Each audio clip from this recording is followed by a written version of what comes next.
All right, we're gonna do the face and the bones on the skeleton embroidery wise.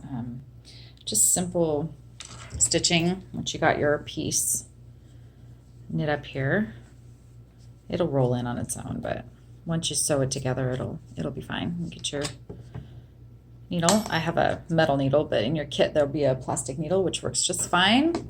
And white for the bones, so cut a fair enough length. If you run out, you can always just add more, so not a big deal.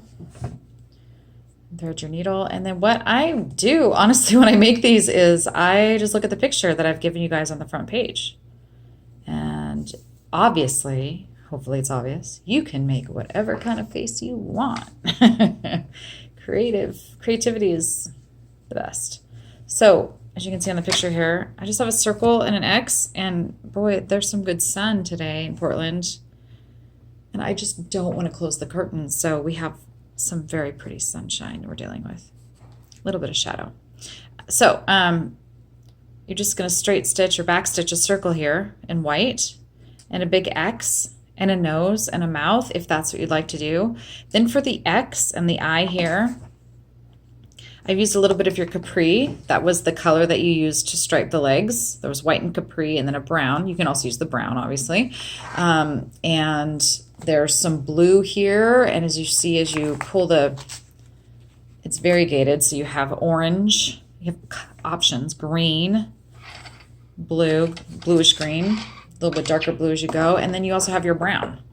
So you decide what color eyeball you want your skeleton to have. Maybe he doesn't even have an X in the eyeball. Maybe he has a vacant stare.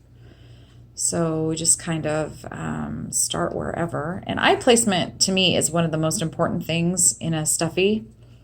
If you put his eyes closer together or farther apart, he's going to have a different, or she's going to have a different personality.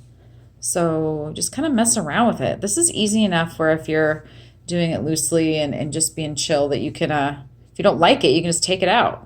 Start over. So we're just doing a simple, try not to get, one thing I do is I always get this thing trapped in there somehow. So try not to get that trapped in there. But we're just doing a simple, simple embroidery stitches here. I am making a mess. Okay, let me get this straightened out here. Uh-huh. Oh my Lord, what did I do? Okay. I think we got it now. Pull that one. See, I'm teaching you something? Yeah, no.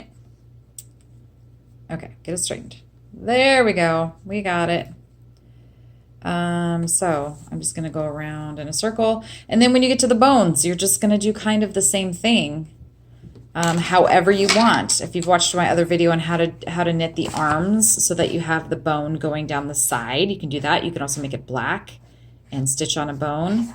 The heart here, I've used, again, the capri. You don't have to put a heart. You could also have a felt heart, like one of these. I get these from Etsy, from BD Supplies.